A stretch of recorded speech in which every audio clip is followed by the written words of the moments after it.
guys, thanks for checking me out again. Here we have Mai Shiranui from SkyTube. SkyTube's a kind of a weird name, I'm not sure what that's about, but it's the first figure or statue I've bought from them, and I don't know, Mai is a pretty popular character since I've been collecting kind of the shoujo style statues. This is the first one to be released in a couple of years, it would seem, unless I just missed the others, which is, I guess, possible. But let's take a look at our box real quick. The box is really big. The figure itself is pretty big. I'm not going to be able to get it all in frame at once, but it's pretty straightforward stuff.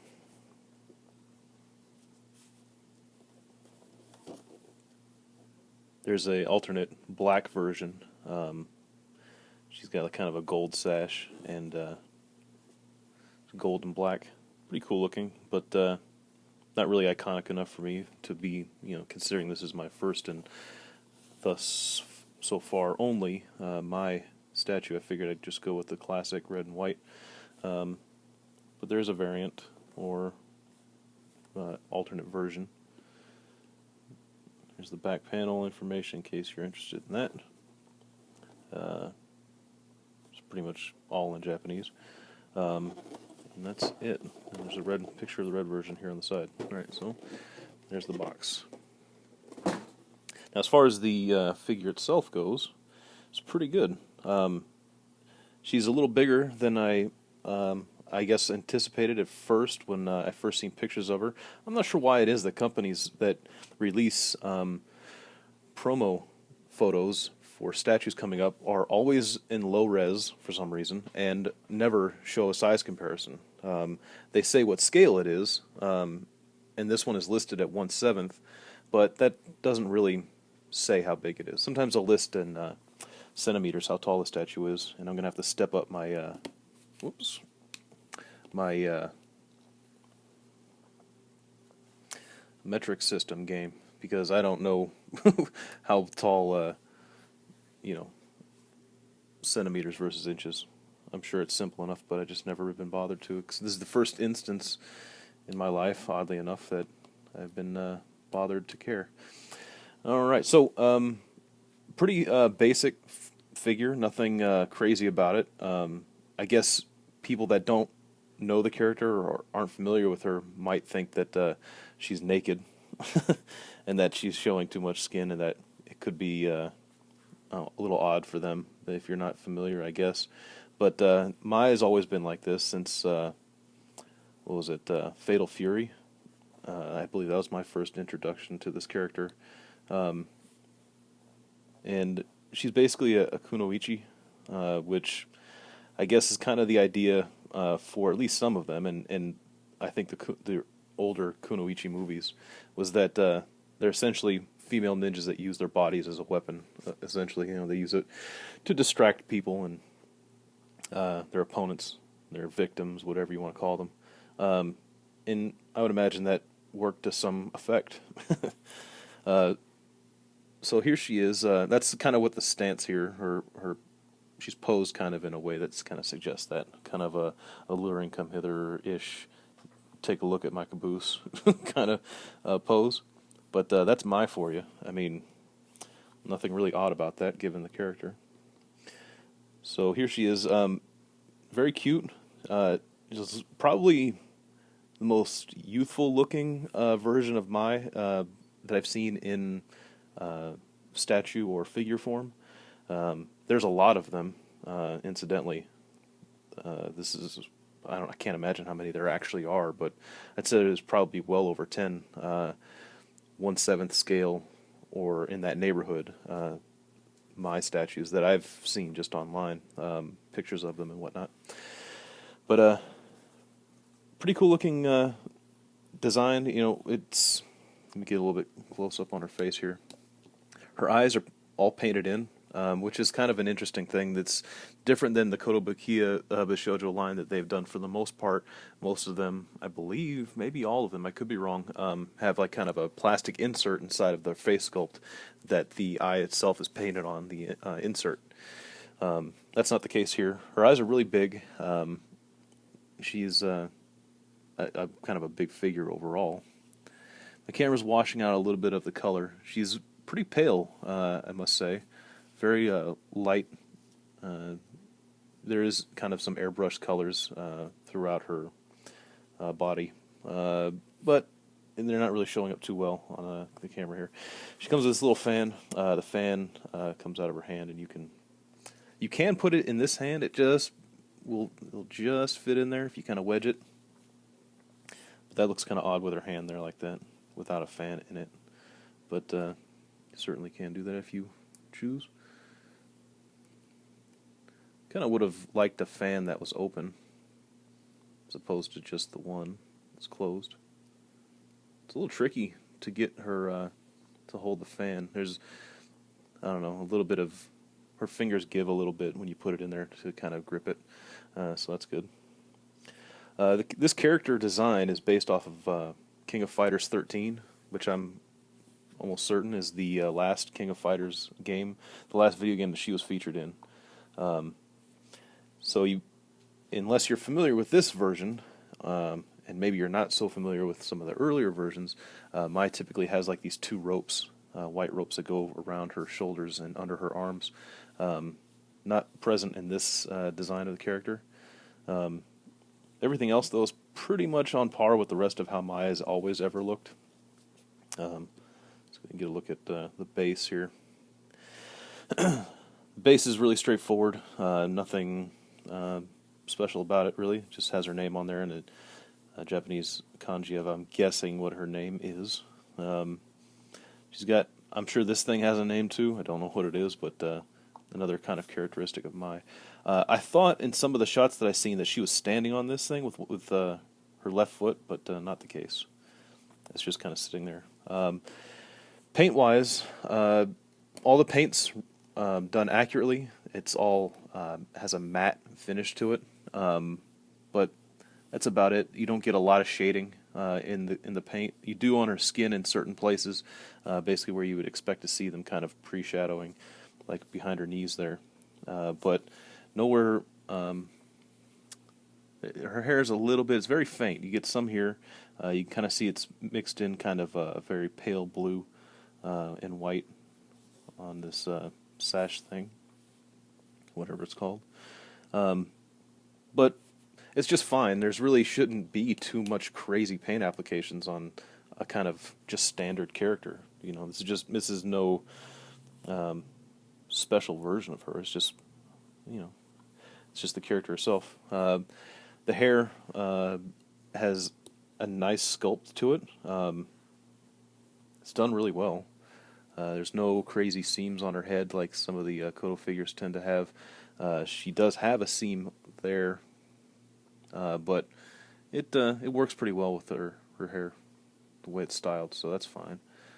She's got the little hair tie thing that she has. It's also kind of a characteristic of hers. But the hair sculpt's done pretty well. Oops. It's an interesting sculpt, if I can get my camera to focus. Looks good. So, there she is. Let me show you how big this statue is, because this is probably closer to 1/6, really. At least in my experience in the statues that I already have. So here she is with Lily from Tekken. You can see she's considerably bigger than Lily.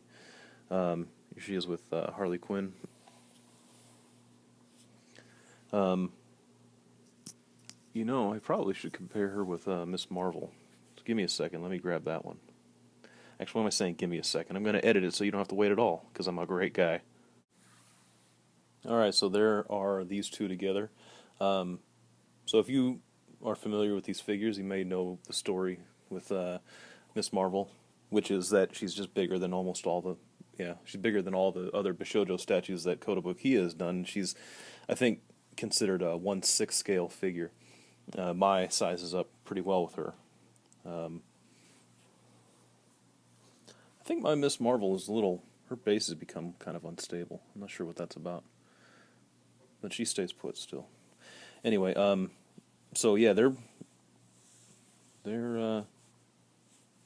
right on par with each other. Now, of course, both of these are listed at 1/7, but then so is this. Asuka Kazama says that she's a 1/7 scale. Now, Asuka, I guess maybe, I still haven't looked it up, and I'm guessing she's one of the smaller Tekken girls, but the rest of the Tekken line, she might size up with pretty well. But they're all supposed to be 1/7, right? So what's going on here? It's not possible that she's that small. Harley here is closer to what I would consider an actual 1/7 scale size statue, and Mai is still bigger than her, quite a bit bigger actually. So there you have it. She's, I'd say 1/6, even though it says 1/7 on the box. But here she is. She's a pretty cool figure. Everything's in its place, and maybe just barely. But yeah, this figure doesn't seem to be very popular. Not a lot of the toy blogs really, this kind of was announced and it would seem released with not much fanfare. But pretty cool one way or the other.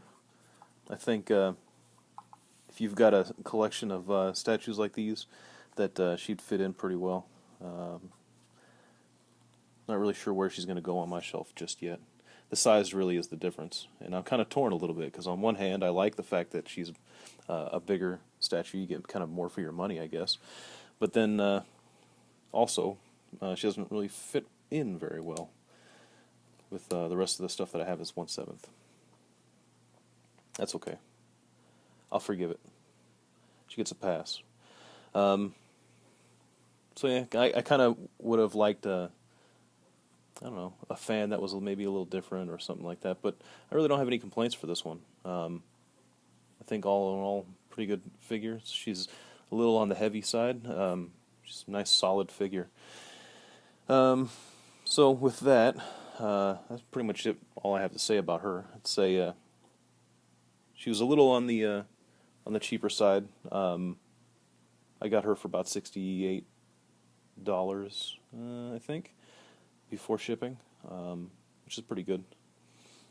And we got Comic-Con coming up. As far as Kotobukiya goes, we're kind of in a little bit of a lull in between. We're in between Bishojo statues now, but they did announce that their exclusive for Comic-Con was going to be a new version of Harley Quinn with a different head and a repainted mallet. The mallet in the new one's going to be painted gold. Kind of looks like two different tones of gold. Maybe like brass or something like that. It's kind of an orangish looking gold. I'm not really sure what to make of that. And then her head is just going to be with no mask, no makeup, no head, whatever you call this, hood. I don't know what you would call that, a cowl maybe, I don't know. But whatever it is pulled back on her, and it kind of rests behind her shoulders on the new one. Her face is an interesting sculpt. It's good. She's kind of licking her lips, I think, in the pictures that I've seen. Her pigtails are a little off, though. It seems like her hair is a little off, but I don't know, kind of a lame exclusive for me, anyway. I'm not a huge Harley Quinn fan. She already came with two faces. I don't really see a need to have a third. But no use complaining, because I'm going to buy it anyway. Because it's an exclusive and I want it. But Koto is, they didn't do the Kitty Pryde variant that I hoped that they might do. I was hoping to see some kind of like phasing variant. That was kind of what I had my fingers crossed for, that she'd be phasing through something as a variant, but no such luck, I guess. Hopefully they have Kitty Pryde there at Comic-Con. I'll be going to Koto's booth and buying all the Bishojo statues that I don't have already, if there are any. If they have any that I don't have, I'll be buying them. And then when I come home, I'll be doing reviews for those as well. Not really a whole lot of stuff that's been announced that I'm really stoked for, other than the G.I. Joe crossover, the Sky Striker as Jetfire, and that set. That looks pretty cool. I'm happy about that. But there's a handful of little things here and there. Nickelodeon's doing a Shredder exclusive, although it's based on a really crappy figure, so it's made better than the crappy one, but I don't know. We'll see. I'll be buying it anyway. So I'll have a whole bunch of stuff to do reviews for when I get back from Comic-Con. I'm going to have bass and treble from the D-Arts line, so I'll be doing reviews for those. And let me know if there's anything you're particularly interested in at Comic-Con. I'm thinking about doing a video and just of the kind of the stuff that's there and my experience. Maybe just kind of shooting a bunch of little clips and sticking them all together. I haven't really thought about how I'm going to kind of create a narrative out of that, but we'll figure it out. I guess that's about it for now. Let me know if you've got this Mai statue, what you think of her. If you've got the black version, what you think of that. And I'll see you in the next video. Thanks for watching.